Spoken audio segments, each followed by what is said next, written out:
So there was one thing, last piece of weird news. I didn't know if you knew this. I didn't know this.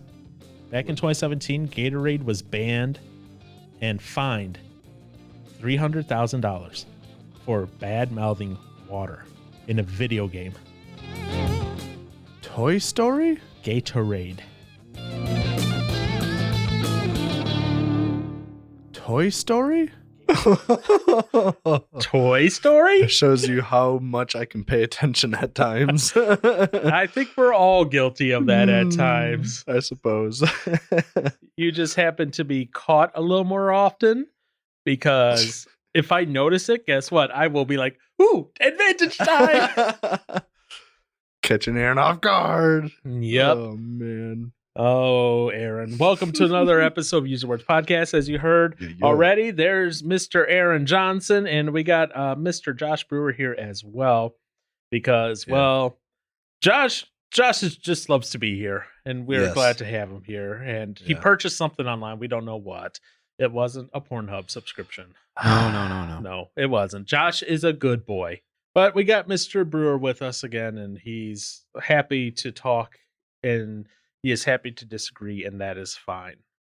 We had to pull him in. He was in timeout momentarily. Yeah. I really don't know why. I just... You were in timeout because you couldn't stop from laughing while we were trying to get the that's what I'm saying. I don't know why. Like, out of nowhere, I just burst into laughter. And I don't know if any of you listeners have had it, but it's like you get into a laughter to where your laughter makes you laugh even more. And then as you try to stop laughing, your muscles in your chest and your stomach are clenching. So your laugh, it almost like trickles. Aaron and I have it to where we'll look at each other every so rare often. And I'll just look at him and I'll start laughing. He'll start laughing. I'll start laughing again. He'll start laughing. And then it just escalates until he can't breathe and he starts coughing. So what you're telling me is looking at each other, you look at each other and you find each other such big jokes that you laugh at each other. Yes, actually. Wow, that is sad and diminishing. Please stop being transparent with me. Am I being too transparent, Paul? Yes, you are. Well, I am sorry, but that is your personal preference. As we have learned, everything with Josh is a personal preference. We'll see how that plays in today. Yes. But beyond that, Josh, Aaron, it's your favorite time of the week. The word for you this week, Aaron, while Josh pulls it up. Yes. I will tell you this. The word is fictile. Fictile? Fictile. Fictile. Fictile. Fictile. So that's the word. And my one free clue that I'll give you, pottery. That is a very big clue. Yep. I was going to say, pottery. When you hear the word fictile, I think like maybe it's something that has to do with prehistoric, I don't know, like prehistoric animal trappings. Like that's like fictile.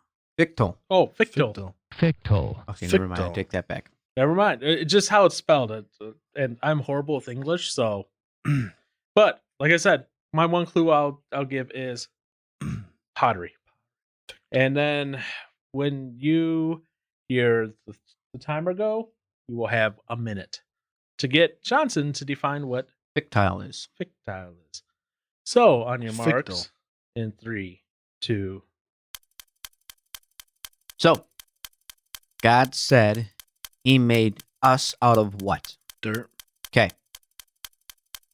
Another word for dirt. Dirt is on what? Dirt is on? What? It is on something. The ground. What is this globe that we all live Earth. On? Okay. So, something, okay. What do you do with, he said it. If he Play-Doh. said it, What do you do with Play-Doh? Craft it, make stuff out of it. But you mold it. Okay. So molding dirt from the earth. Close enough. Sick. Capable of being molded, made of earth, clay by a potter, of or relating to pottery. Wait, fictile. Yep. So it's a substance? It's an adjective. So it's capable. So if something is capable. So something is fictile. Is fictile. It's you can mold it. It can be molded as though by a potter. Okay. So Play-Doh was a very good one for that one. That was well done. Thank you. So today I want to talk about something, and I'm going to be 100% clear and honest with this on two things. One, I realize I have benefited from this, and two, because of that realization, I will admit I freely take advantage of it. What am I talking about? Our mental sanity. No, that's not where I was going with it. I was going with race, but so if you have never seen a picture of me, I am half Mexican, half European mutt. Yes. The European mutt is there's some German, some French. It's literally a European mutt, but half Mexican. My mom is from she was born in the U.S., but my grandma was straight from the lands of Mexico. Mexico? Yes, she was a wonderful, I wouldn't say, no, she wasn't a farmer. She picked vegetables and that on the farm, essentially, is what my grandma did. Okay. And my grandma had 8 kids. Whew. Okay. Wow. Grandma was busy. Yes, she was. My grandpa was, part of the war effort and all that. So he was gone for a lot of the time, and then he died, and my grandma raised my aunts and my mom and all that by herself. 8 kids. Wow. Woo. No, that's quite a bit. That's a lot. Anyways, so I am fully cognizant of what this entails. I am fully aware that this is a very deep issue that cannot be fully flushed out in less than a lifetime, to be honest, because there's multiple things that are happening. I say that at the very start, so that way this isn't taken as Josh and Aaron being 2 white boys bashing on anyone of color.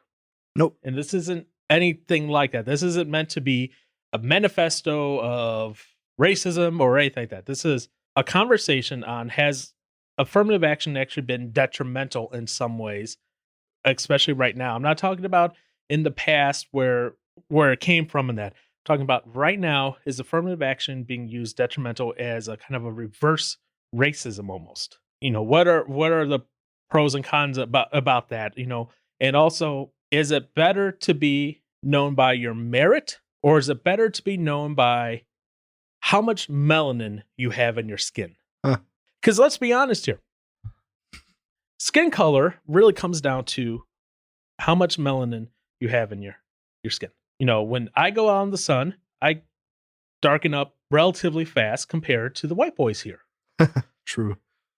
I don't tend to burn as easily, but that's just because of, it's your body's.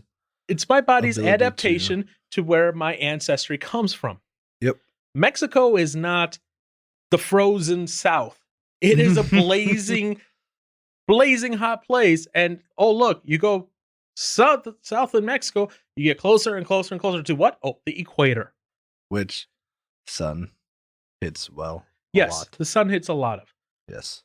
So I'm saying, let's look at the biological fact. I have a little more melanin than these 2 guys here, and Aaron has a little bit of that blonde and the red going on, and so I don't know. Do you burn real easy, Aaron? If you went outside shirtless, no suntan lotion on, boy, how long would it take you till you were burnt? Goodness, I'm trying to think. How long would it be until we looked at you and be like, those pecs are not supposed to be that red? Yeah. I say, yeah. I've only been real badly burnt once in my life. That was in Spain in the middle of summer.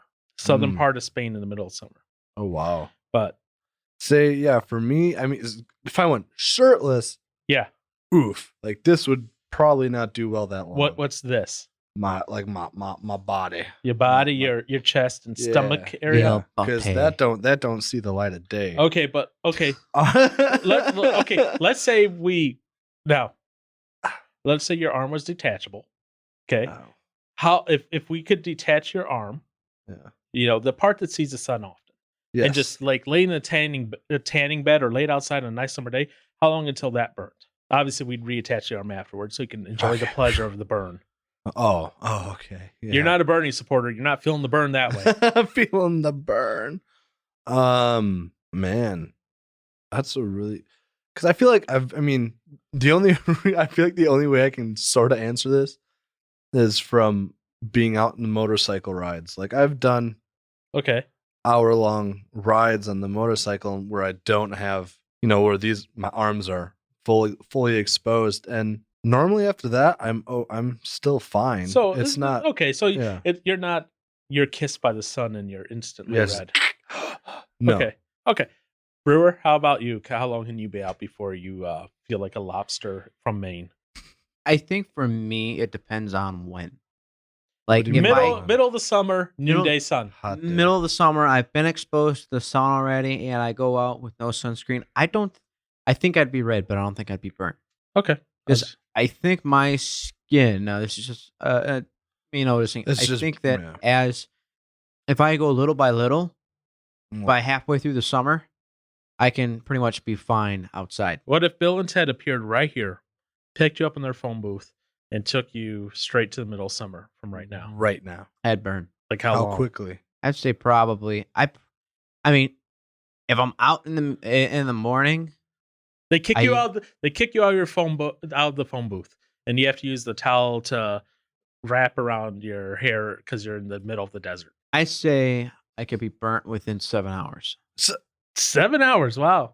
Well, I mean, if you're talking straight sun. Yeah. Yeah, it's like heat of the day, like Mexico. Noon.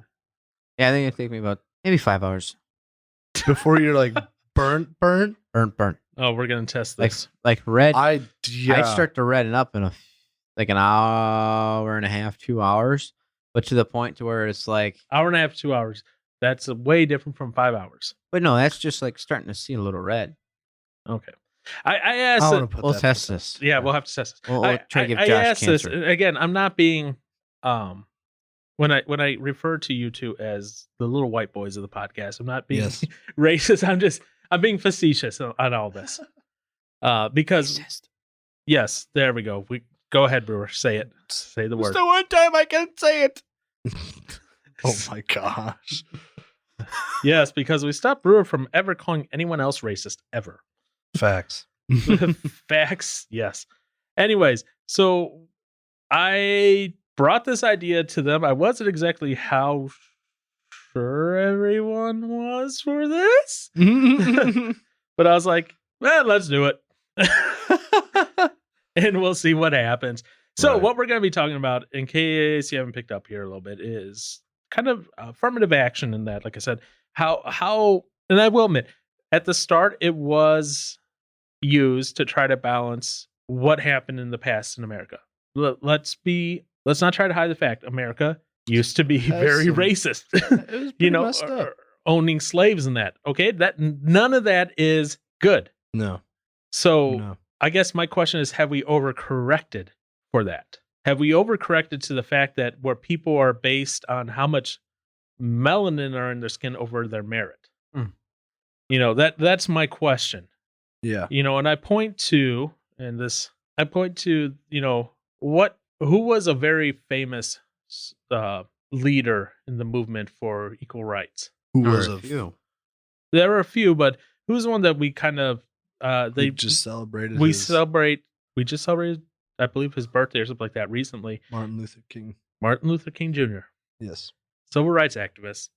And he did say, and this is a quote, and I believe this should be the truth quote of the quote, not how we are doing it today. Because how we're doing it today, honestly, I believe is opposite of this quote. Here's his quote. And it's from his famous I Have a Dream speech. Mm-hmm. I have a dream that my 4 little children will one day live in a nation where they will not be judged by the color of their skin, but by the content of their character. Yeah.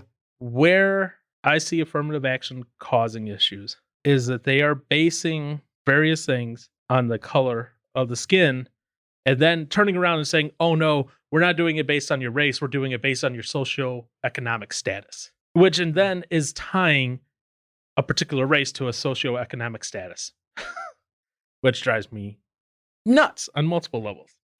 Joshy boy, you're quiet. Why? No, I'm just listening. No, I agree. Okay. I'm like, Joshy boy's quiet. So how does this work out? I'm going to ask you this question here, and then I want you. So you both are familiar with the SATs, right? The tests, yeah. Yeah. Yep. So you know how you need to score on that in order to get into some colleges. Some take the SAT, some take the ACT. Okay. We're going to talk about the SAT right now. This was a study done in 2009. It was from 2 Princeton sociologists, Thomas Eppenshade and Alexandra Radford. Okay. Let's assume there was a school. This school said you needed to score a 1,000 to get in. Okay. That is how much, if you're, according to this study, if you were quote unquote white, as your racial background, you had to score at least 1,000. Okay. If you were Asian, how many points would you have to score to be admitted? 1,800. It's not that big of a difference, but thankfully not. It's up there. It's not that big of a difference. Johnson? 1,200? 100, yeah, I'm sorry. Okay. So thankfully, so closer. You would have to score 1,140 points. See, okay, I'm only familiar, I guess, with the ACT. I'm not familiar with SAT. Yeah, so how that points. Yeah, and to be fair, okay. So at that time, right now the SATs are under a different scale. Oh, okay. But the point of the fact is they had to score 140 points higher than their white counterparts to be admitted to the same school. Okay? That's stupid.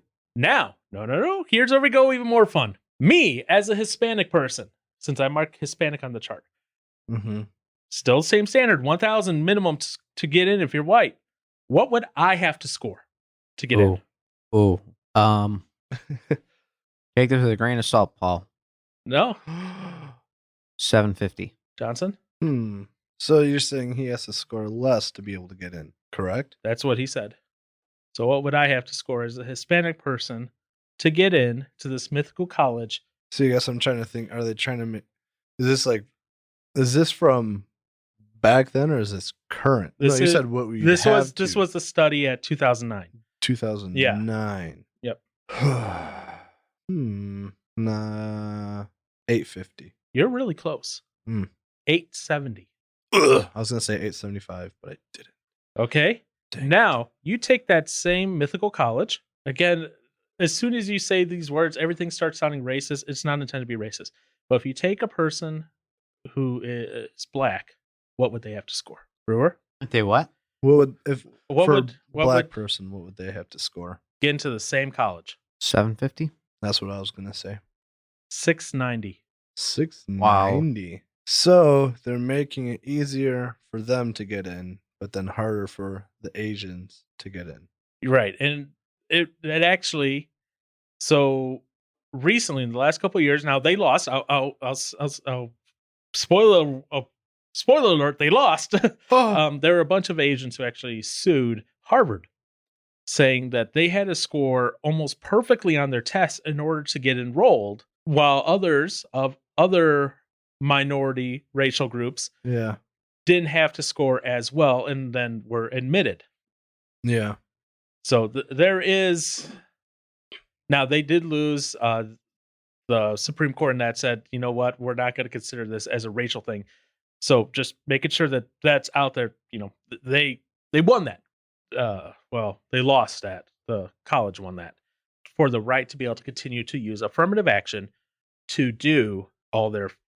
I don't. Well, it is. This college technically is also private. Yeah, but they still have to have fair standards for admitting people, and that was the point of the lawsuit. Now, whether you agree with that or not, that's a that's. I mean, I don't know. Like, I mean, is there a trend for them to create a requirement like that? Possibly, but I feel like they would want people to be around the same and not almost be 400 points away from each other, because that would ultimately affect their overall test scores and stuff too. I think if anything, they should make it harder to increase their overall. But I can see where they're coming from on that. But I don't see where they're coming from. Yeah. Wait, you see where they're coming from, but don't see where they're coming from. To expand upon this, please. So if they had, I'm pretty sure there's certain laws basically saying that, because I know with work, places of work. Mm-hmm. If you have two candidates, let's say you have a bunch of white people, Yep. and you have two candidates, and one is black and the other is white, and the white person is definitely qualified for the position, and the black person isn't. I'm just saying, I'm not. You're right. I just erase people that I chose to just Yep. color right Go now. on. Yeah. They're obligated to hire the black person for equal opportunity, and stuff like that. So Kind of, they are obligated. So for employers, in order for it to be legal, the plan to do a hires like that, and this is from employmentlawfirms.com. It says affirmative action by private employers. The plan must be temporary. Affirmative action measures may last only as long as necessary to undo the effects of past discrimination. In that case, the company has to admit that they have a history of discrimination, not saying that they were necessarily discriminating. They could have discriminated in the fact that they said that they don't have enough people of color on their staff. And that's enough for them to then have that. So it is actually very limited on that legal wise on how that can be done. Oh, okay. So yeah, so from employmentlawfirms.com, that it has to be very narrowly defined. Because the Supreme Court has held that a desire to remedy the effects of social discrimination is not sufficient justification for race-based classifications, nor is a desire to provide non-white role models justification either. In other words, they can't just say, in general, you two both meet the qualifications, we're going to hire you for the diversity hire. That is illegal. Now, if you have two people and, the person of color is more qualified and you take them, there's nothing wrong with that. Okay. But it's, okay, let's assume something here. Me and Josh are both applying for a car repair position. I have no car repair skills. I don't, but they hire me over Josh because they can check off that they have a Hispanic in their office. That is wrong. Mm-hmm. No, well, absolutely. I should not be there. Just the same as if we're going to a business meeting or a not business meeting, sorry. If we're applying for a job at like a computer job, right? And they hired Josh over me, and Josh has no computer skills because he's white, that's illegal. I will 100% agree with that. Basing your decision purely on, again, how much melanin you have in your skin should not be a factor. Yeah. That's my personal opinion on that. Okay, let me ask you this, and this is where I'm kind of using more data here, okay? Medical school acceptance rates, 2013 to 2015. So a few years old at this point, okay? So I'm going to start at the lowest MCAT rating that they have on the table of a MCAT of 24 to 26, which translates to a GPA of 3.2 to 3.39. Okay? Think of that. In that group, give me the white acceptance rate out of 100. Wait, what? Out of 100%, right? Mm-hmm. How many of that was white? With the 3 point whatever. Yeah. Oh. 30? Brewer? 25? 8%. Oh, that's a lot. Okay. Okay. And then and I'll give you the other ones from this range, okay? Asian 6.5, Hispanic 30.9, Black 58.7. Okay? Well, you go up to the highest rating, MCAT 2729, GPA 3.4 to 3.59. Okay, so this is your highest rating. At this area, white acceptance jumps up to 30%. Asian is still down at 20%. Hispanic jumps up to 61%, and Black jumps up to 81%. Huh. Okay? Again, this is where people are doing this, based on color of skin. So this is still all done from that Princeton sociologist study. So what they did was they studied a bunch of people and acceptance to various colleges, and they basically gave, in golf, how you get a handicap, or bowling, you get a handicap. Let's go bowling. Okay? Yeah. So bowling, get a handicap. If you're in a league, Johnson bowled in his handicap qualifying game 50 points. So his handicap was like 90. Okay. Mm-hmm.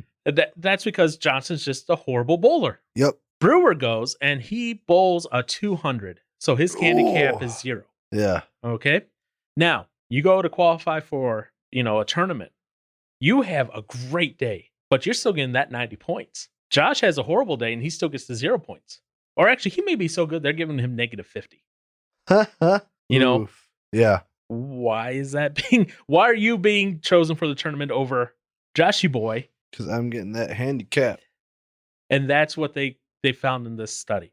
So now I'm going to add this point on too. They have a group of people in here which they call legacies. So legacies are children of alumni of the college or university. And honestly, those people should not be getting bonus points for admission either. Just because your parent went there, congratulations. Why does that entitle you to go to somewhere? Right. It doesn't. It runs in the family. We should all go through this place. So for legacies, they actually get 160 points essentially to their SAT score. Wow. Whatever it is. Okay. Recruited athletes get 200. So, Brewer is the premier bowler in Wisconsin. Wow.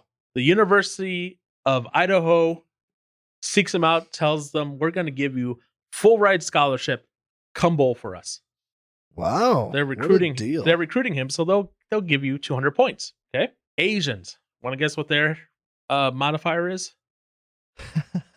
I like that I know what modifier means now. You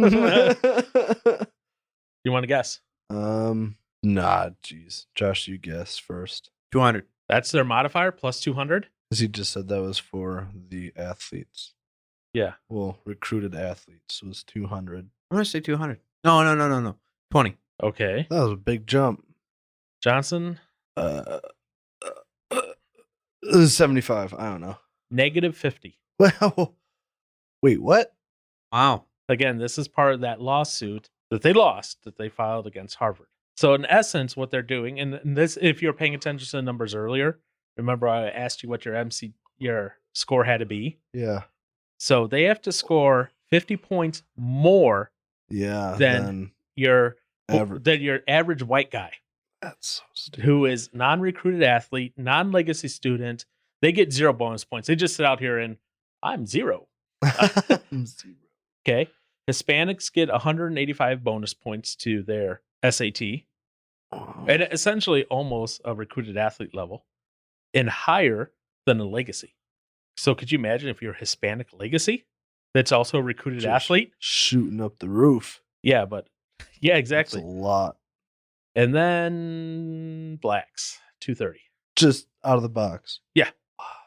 So legacy black athlete, you're in. A legacy black recruited athlete. Yeah. You're in. Yes. Yes.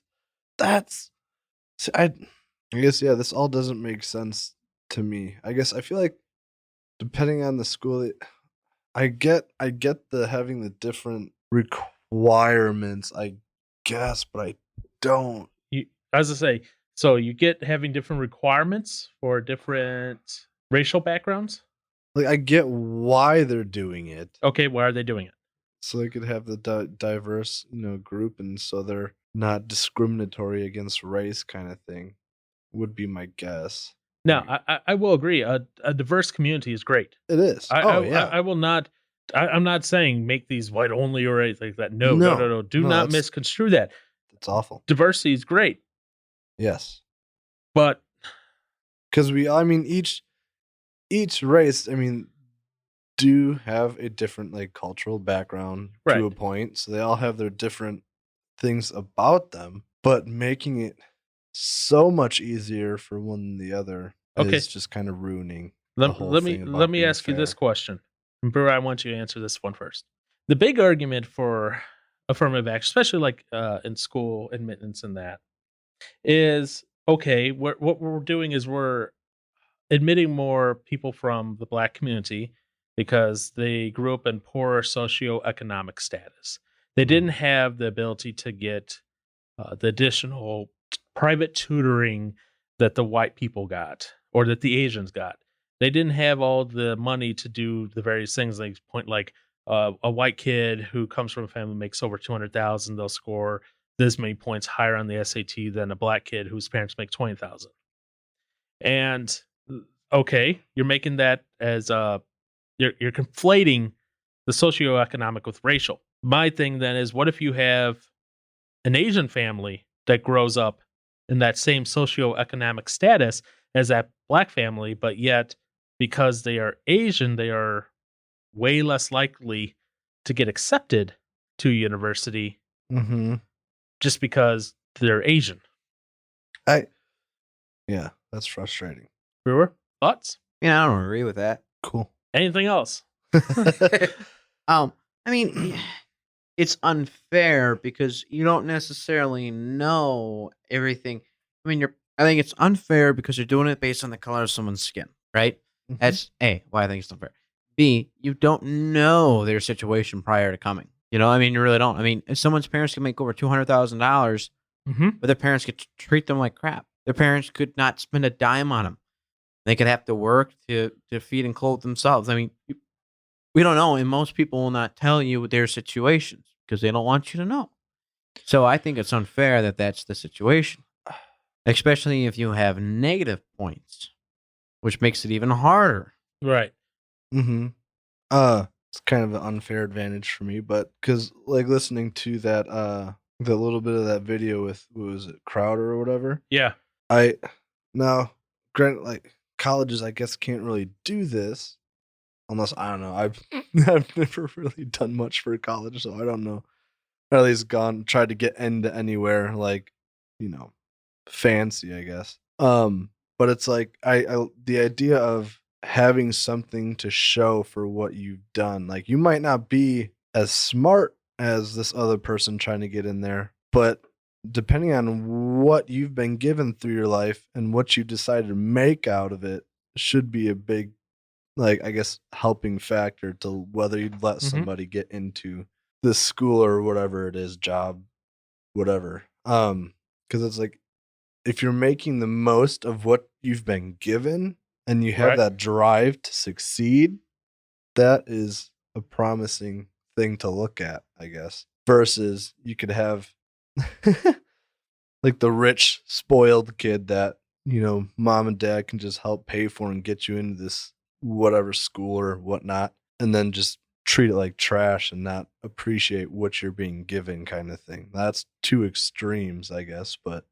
yeah, but then, like, I guess, what would you do as a school to be able to, you'd really have to pick people and stuff like that. Like, I don't think there would be a quick way of being able to choose those people that are really driven to go.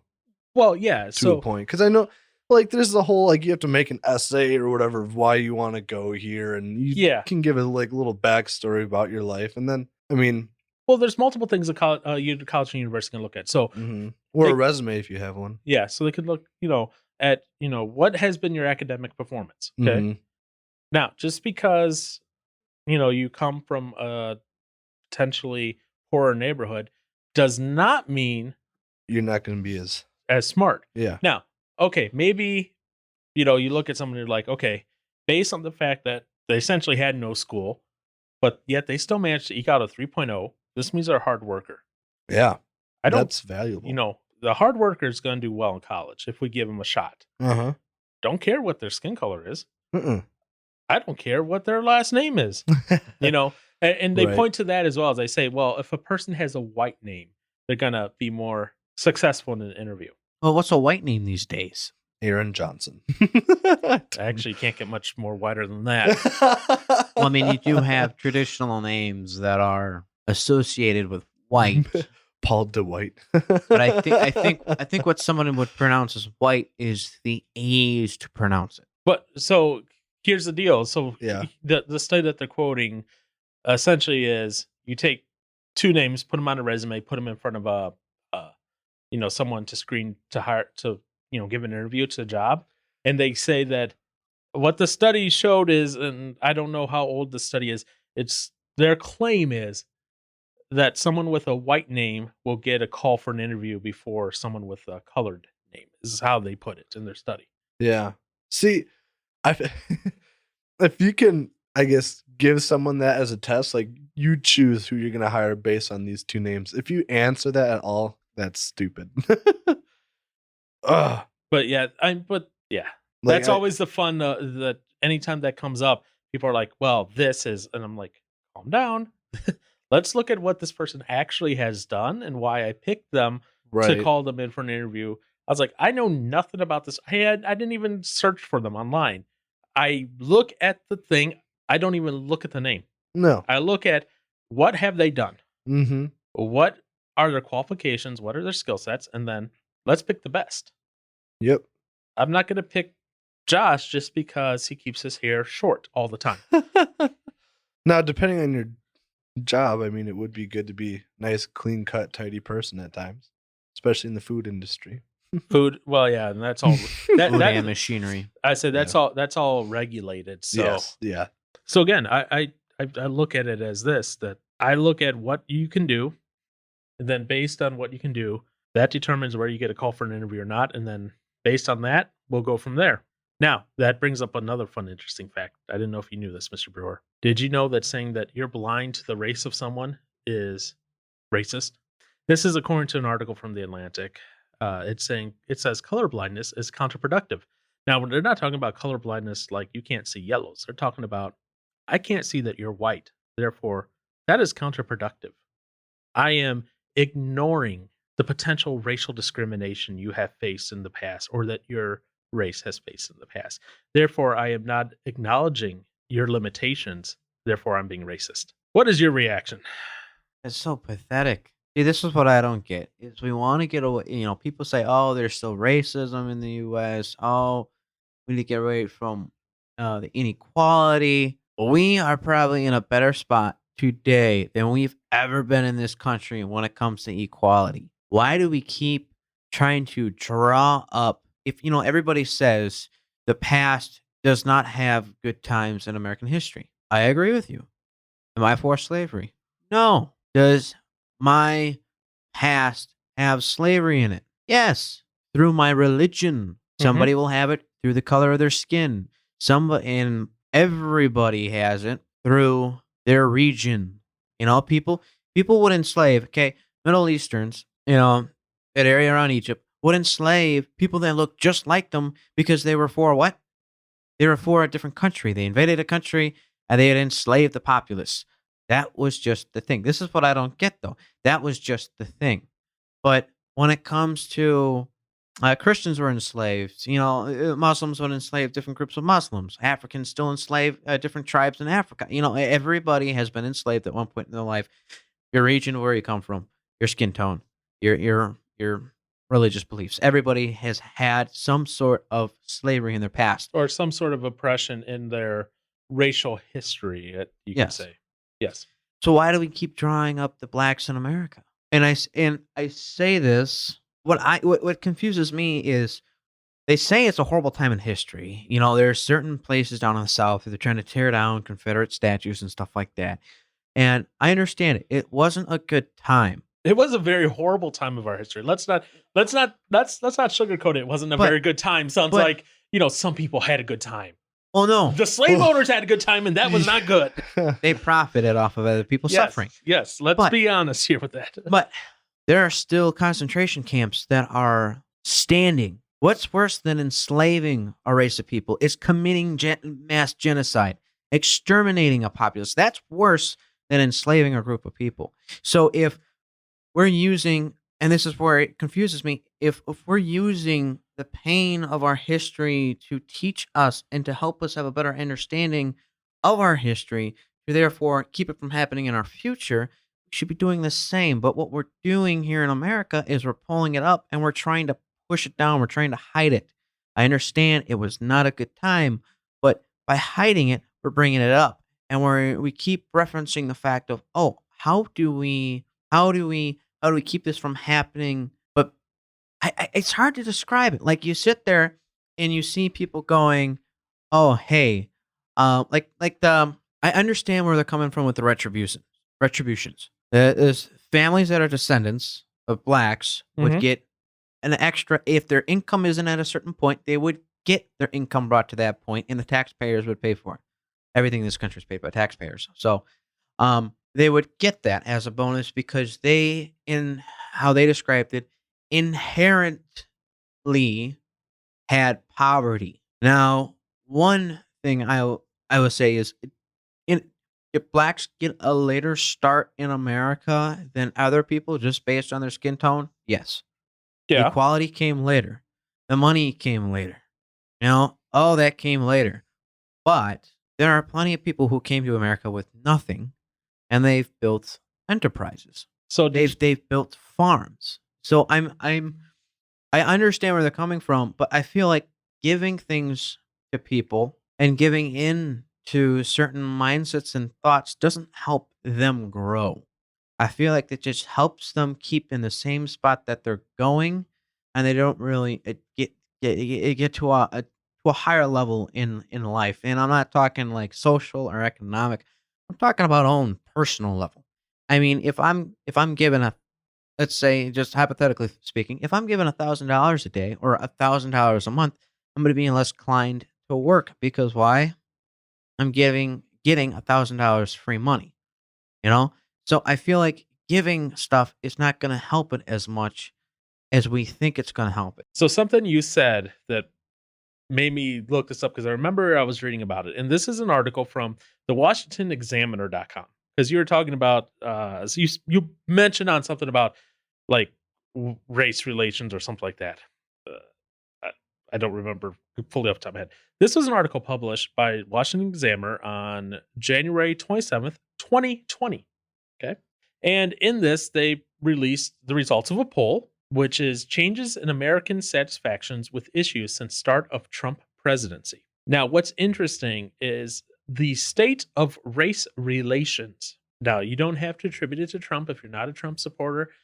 It's just, this is where we're at in the country right now in 2020. It is at its highest right now since 2002, which I find particularly odd considering Trump is supposed to be a big racist. But so right now the satisfaction is 36% believe the state of race relations is increased or good, compared to where we were at with 22% at the end of Obama's term. So, there's other numbers in there as well, such as the position of blacks and other racial minorities in the nation went up by 9 points to 46% positive. And the opportunity for a person in this nation to get ahead by working hard jumped up another 6 points from 66 to 72%. Wow. And the way income and wealth are distributed in the U.S. went up from 35% to 43% positive. So we are making roads. And again, people will keep coming back and saying affirmative action, affirmative action, affirmative action. We need to make sure that all the, minorities get a better chance. Now, here's what's going to be funny. In a couple hundred years, so we won't be alive to see this unless our brains are uploaded into the computer network before then. What happens in the U.S. then when whites become the minority? Will they then be granted the same action as affirmative action? Or will it be because they are white, they are inherently privileged, as is the terminology nowadays, where they are not going to be afforded this? Because they are white, therefore they can't be a minority. Just like I've heard the argument, I'm black, therefore I can't be racist. I've actually heard that from someone's lips. And it just doesn't make sense to me. I mean, kind of answering your question before, we're in a time to where people are treated with more respect than ever before.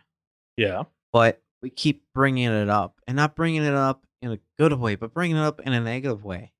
Like, we still owe someone something, but nobody today lived back then, and very few people today, I shouldn't say very few people, there are plenty of people who went through the civil rights era that are still alive, but most young people today know nothing of what that was like. But yet, everybody still owed something, and I feel as a white person, I'm the bad guy, and I haven't even done anything. Well, did you know you are the bad guy? And that's the thing. That's what I don't get is the reverse racism. It's like not trying to be political, but it's like a Democrat and a Republican. If the Republican does it, it's wrong. But if the Democrat does it, it's okay. If the Democrat says to the Republican, "Hey, you can't do that," people praise the Democrat. But if the Republican says, "Hey, you can't do that" to the Democrat, everybody boos the Republican. It's like you lose in every scenario, and you have no control over the whole situation. It's like people are just brainwashed. You have to be politically correct. Now, I will admit fully here, I have taken full advantage of this white guilt. So I speak at a conference in Seattle, and one of the guys that goes there, he will promote anyone and anything done, anyone who's a POC, person of color, or anything done by someone who's POC, regardless of the quality, only for the fact that he says, I'm supporting someone or something of POC. And I exploit that. And you know what? I know I'm not the only one who does. Because all this white guilt over potentially being racially insensitive or the crimes that you may have committed against anyone of non-white bleach porcelain skin, which in Wisconsin in the winter we stick out. Okay, but right, you see that going on and just like, huh? You know, and I honestly, so I say I take advantage of that, yes. But at the same time, like when I do stuff like for work or for whatever, I sometimes have to double take and make sure that what's happening isn't because I have some Mexican blood in me, but more because I'm the qualified person for it. Am I getting this position? Am I getting this project? Am I getting this whatever because I'm the most qualified person for it, or because we need some diversity on this team? We need someone who can bring the skin tone down a little bit, away from the pure white down to a little bit more mixed brown. Right. And that drives me nuts. When you say we're hiring diversity just to hire diversity, forced diversity is not diversity. Yeah.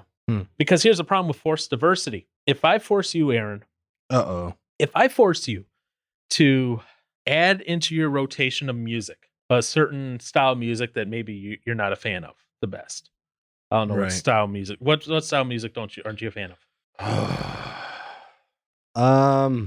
Goodness.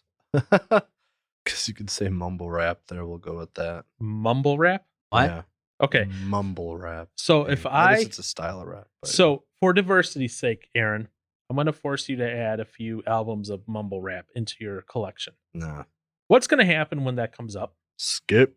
Exactly. You have it there, but you're not engaging with it. Yeah. If the same thing can be said for a college, a university, a workplace, if you're being forced diversity, that's not going to have that impact. If it's a natural, inclusive diversity where, hey, you know what? Aaron, as the local Asian, he's definitely not Asian. No. You know, he scores real great on this. He brings his culture into the school. That's great. Right. If Josh, as the black athlete that he's not, comes in and he brings his racial diversity, that's great. But saying, well, you know, Josh, you know, he's good at basketball, but his grades suck. We're going to admit him anyway because we need to make everything look good. No, that shouldn't be how it goes. Nope. Now, this adds a whole other layer of complexity when you have people like Rachel Dolezal out there. Who is Rachel Dolezal? Brewer. Who's Rachel Dolezal? I don't know. You both do not remember Rachel Dolezal. Or Dolezal or whatever. That last name does not sound Not Dolezal, Dolezal. No. She is an American author, multimedia artist, former college instructor, and former NAACP chapter president. What is NAACP? NAACP. Oh. No, wait. Oh. What is the NAACP? NAACP. Oh, National Association for Advancement of Colored People. Yep. It's a civil rights organization in the U.S. founded in 1909. Okay. She was a former chapter president there. Okay. Well, Dolezal calls herself transracial. She is a white woman who identifies as a black woman. So now if you have transracial thrown into the mix, how does affirmative action stack with that? Johnson, you're white, you're admitting you're applying for a college, right? Yeah. Well, guess what? This sounds horrible and it sounds like I'm making fun of people, but I'm not. I promise you. Just look at this. Let's look at the facts here. Remember how much I said you would have to have scored as a black man to get entered into college? Oh yeah, it was 690. 690, right? Let's say you're college age right now, right? You apply for college, your dream college. You want to go there. Okay. Yeah. And you get your test score back. You only got 710 on your SAT. But you're whiter than white. Well, go like Dolezal. I identify as black. I'm good to go. So we start having these complications in life now because we allow people to identify as whatever they like, and then you layer that on top of this law. And Just how does downhill. this work now? Yeah. If you can identify as anyone, how does that help? Doesn't. So you're telling me she would have taken up now let's assume I agreed 100% with agreed with this 100%. I said affirmative action, yes. Right. We want it. Hispanic people should get in on a 700 to SATs. Okay? Because we're dumb as rocks. I'm half Mexican. I can say that. Get over it. Fair enough. Okay? I'm offended. You're my white. gosh, You don't get to be I offended. identify as Hispanic now. Okay, so Josh identifies as Hispanic now. So Yeah. how do you reconcile that then? If you can identify, Johnson, Yeah. you can identify as a black female. As a white man, you can identify as a black female. Therefore, guess what? You can, A, you get a bonus on your points for admission. B, you get to be on the women's team, which means you're probably stronger than most of the women biologically. Freaking ripped. You're not ripped, but No, you I- have something. You have something in greater quantity than they do. Right. What's that? Balls. Well, no. That is true. I said greater quantity. That would imply that they have Muscle mass. one at least. Testosterone, Testosterone. which males biologically have more than females. Okay, cue the hate letters. And that gives you denser muscle mass, stronger bones, stronger muscles, just because of the testosterone. Testosterone. I'm sorry, that's a biological fact. So if you go in now identifying as a black female on, let's say, the wrestling team, Johnson, you just got all the diversity points for affirmative action. There is no one. There is no one who can have more diversity points than you at this point. Let's play diversity point, bingo or whatever. How many things could you make? Could you check off to be more diverse therefore get more affirmative action points to get better entry in? All of a sudden, Aaron with his SAT of 200 somehow manages to get into Harvard. Yeah. On a full ride. Dude, sign me up. Because Aaron is now a lesbian, transgender, transracial recruited sports person. Oh, and you could also probably like trans an injury or something. I'm part cyborg. You identify as missing an arm. So that's how not. No, I said you identify as. Yeah, I know. Yeah, that's not. But I mean, that's how ridiculous it's gotten with this affirmative action stuff. Now, I use the word funny loosely, very sarcastically. Supreme Court Justice Clarence Thomas. Do you know who he is? Either of you? Well, who is he? I read it in the notes. Oh, what'd you read? What is he? The only current black justice. Right. Opposes affirmative action. Yeah, so he's on the Supreme Court. Yes. So yes, he does oppose affirmative action. He believes the Equal Protection Clause of the 14th Amendment forbids consideration of race, such as race-based affirmative action or preferential treatment. Mm-hmm.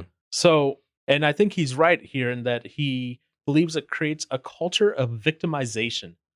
It implies blacks require special treatment in order to succeed. Now, and Thomas says he cites his own experience of affirmative action programs as a reason for his criticism. Just like I say, you know what? I know I've benefited from some of this. I know I abuse some of it. And I say it is 100% bullcrap and should not be something that should be done. Not at all. If all three of us applied for the same job or for the same college, it should be down to merit. Oh, yeah. No, yeah. It should be down to, okay, this is a job for being a Velpert. Aaron has experience. He wins. Yes. You know? Yeah. This isn't it should be super simple, but this isn't okay, everyone put your hands in the door first. Let's look at your skin color. Okay, now based on that, Aaron automatically gets negative 20 points on his chart. Mm-hmm. So, and honestly, I'm tired of it, you know? I feel like I guess, yeah, I can't really speak to it because I'm not a person of color. I try to pretend I'm not, but well, it's just I feel like that would be I mean, that would be upsetting to be like, well, I get these benefits just because of this. It's like they're. I'm also. I feel like that just makes what are the words I'm looking for? I mean, well, yeah, you said a handicap, kind of thing. It's just that doesn't. Every time I see something on social media where people are like, "Oh, these poor people of color, blah blah blah, we need to do this," and I'm like, stop telling me what I should be feeling and shouldn't be feeling. Stop telling me I'm underrepresented, that I'm underprivileged, that I'm under this, under that. I'm like, the only one to blame for whatever happens is me. Right. I agree. I have no one else to blame but myself. You want to tell me that it is the government's fault or it's systemic racism in the US against people with more melanin in their skin that is the cause of me failing, or the cause of me being bankrupt, or the cause of me getting divorced, or the cause of me getting a speeding ticket, or the cause of me being charged more for murder, or the cause of me being more in debt, or the cause of me making less money, or the cause of me doing X, X, X, X, X, X, or X. Amen. Preach it. Oh my gosh. That is not the case. Right. I am responsible. Yeah. Yeah. And I fear we have gone too far down the road here in America and elsewhere in the world. I'm not saying just America, where we want to play the victim for why everything is not our fault. So we look for anything that makes us different from the rest. Oh, I'm gay, so therefore I'm being targeted. Oh, I'm a lesbian, so therefore I'm being targeted. Oh, I'm overweight, so therefore I'm being targeted. Oh, I have more melanin in my skin, so therefore I'm being targeted. Oh, I'm short, I'm under 5 foot, therefore I'm being targeted. Oh, I'm too tall, I'm over 6 foot, therefore I'm being targeted. I have blonde hair, therefore I'm being targeted. I have blue eyes, therefore I'm being targeted. So if you're a person, you're being targeted. Yes, you are, because all of us have something that eventually gets targeted. Right. I'm sorry. And just because you're born with wonderful white pale skin that glows in the sunlight under a bright moon does not mean that you have more abilities, powers, or privilege than the rest of us here in the US. Right. No, it doesn't. I don't look at a white person and go, oh, they are perfect. Conversely, I don't look at a Mexican person and go, oh, they are perfect. I look at most Mexican people and go, oh, please shut up. Oh my gosh. I mean, I guess you are one, so it's fine. Yes, I am. Because... And again, I'm speaking to my family where they're like, oh, we hate Trump because of this, or they spread fake news. I'm like, oh, just shut up, please. I was like, please get educated. And then, then let's talk. Right.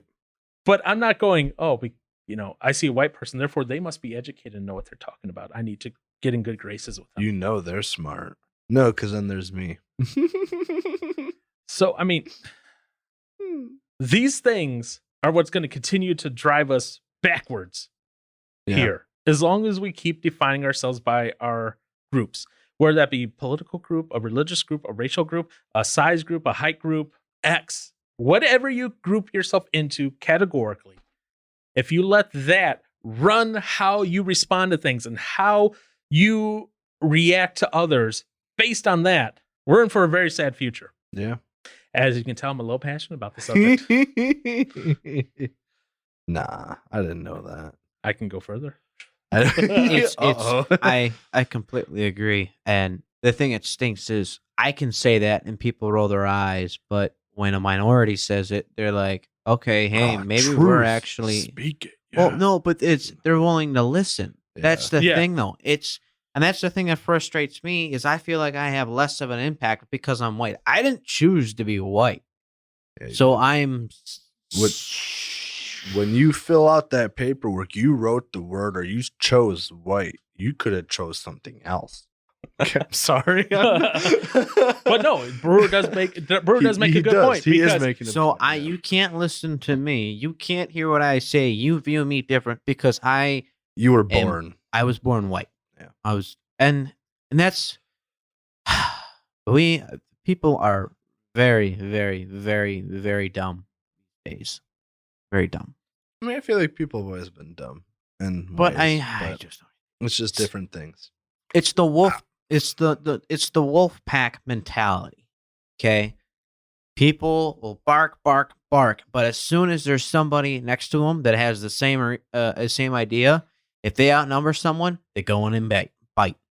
So I mean, it's frustrating for me because I mean we are going to become a minority, Aaron. We are. I think it's by 2050 whites will no longer be majority. They will be a minority, and blacks and Mexicans will outnumber whites, but there won't be a singular majority race by 2050. Well, that's because us Mexicans reproduce like rabbits. You have a family of 10 of them. Which will be, I mean, you at some point. Oh, well, because like I said, look at my grandma, right? 8 kids, no twins or anything in there. So 8 different kids. Woo! Right. So it's just what I find funny is, okay, when and there's these articles all over the web. They call it. Are you familiar with the term white fragility? No. Mm-mm. Or I want to be. The idea of white fragility is that your minds of white people are so fragile that you can't talk and think about racism properly. That it offends you so much that you can't handle it. Like Aaron and I can't talk about it because it offends us so much. Yeah, I'm offended. I'm offended. They think I'm offended. You can't tolerate racial stress. Is one of the ways they put it. Tolerate racial stress. You're insulated from race-based stress. The insulated environment of racial protection builds white expectations for racial comfort while at the same time lowering the ability to tolerate racial stress. Leading what I refer as white fragility, according to this document. And it's a bunch of baloney. It's a bunch of baloney. Thank you. Now, to Brewer's point earlier, they said where, like, if I say something, I can say it, but if he says it, no one's going to listen to him. Yeah. You know, that's kind of true because, but now that being said, guess what? I will get pushback from the Mexican community being like, how dare you betray us? I'll be labeled. Oh, no, I shouldn't say will be. I have been labeled by a few people who are of the Mexican descent as a race traitor because I don't believe that I'm oppressed. I don't believe that I deserve special privileges just because my skin's a little darker. I don't believe that I should get extra money every month because, I might be able to speak Spanish. I might be able to speak Spanish. Hint, I can't. Yeah. Well, I mean, you can hear it, right? You're not fluent in speaking it. I can't speak it. Yeah, that's wow. Yep. So ridiculous, to say the least. Well, yeah. There's a lot of ridiculous things. This website, it's a weird one. First off, it's called thebodyisnotanapology.com. Do not recommend you go there. Okay, first off. Okay. The body is not an apology. So, did you know that Josh is demonstrating patriarchy and dominating when he speaks over people? And he's also demonstrating white supremacy. I can't believe we live in this world. I mean, I can.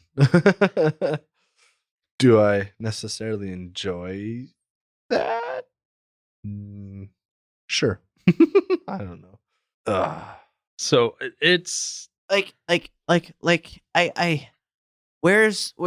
where do these people have the mental capacity to be so deranged sometimes? How could you say something like that? I'm sorry. I didn't want you to think I was talking about you.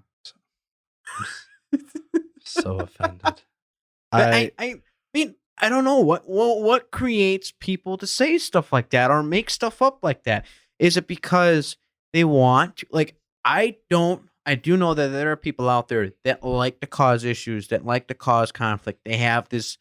I know somebody who will sit there and lie to you just to get a reaction out of you. Like, he likes to do that. He insinuates false truths into people. He causes drama in the shop. Like, what about you has that burning desire to do that? It's people who want to feel more important and feel the center. So here's a fun one. Tell me what about this is racist and problematic? Because this is considered a problematic statement.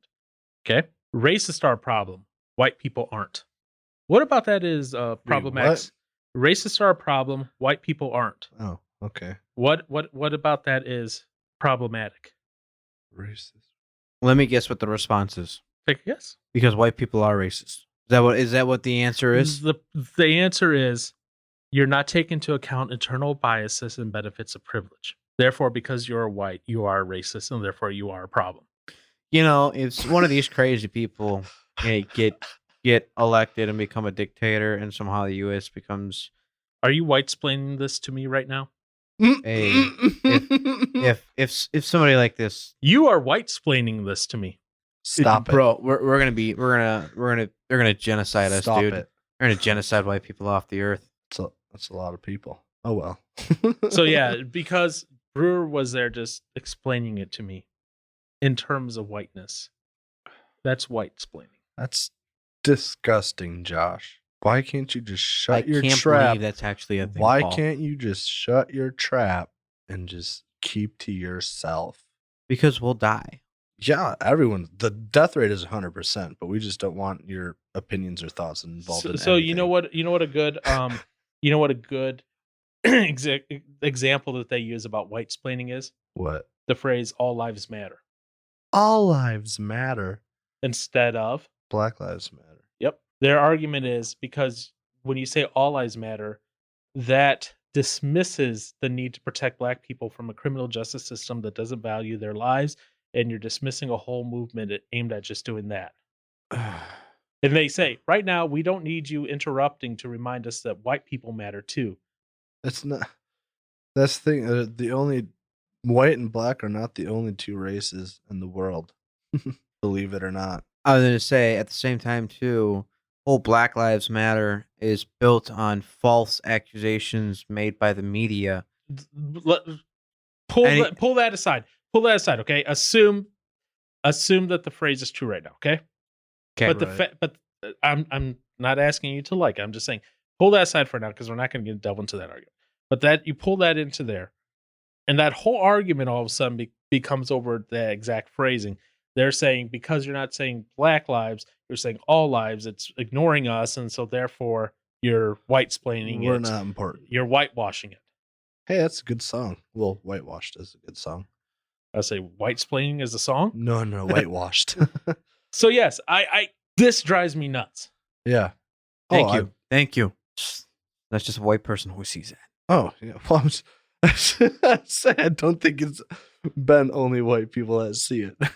No, and there are sane people, yeah, who have a little more melanin in their skin and come from different racial backgrounds that agree with this as well.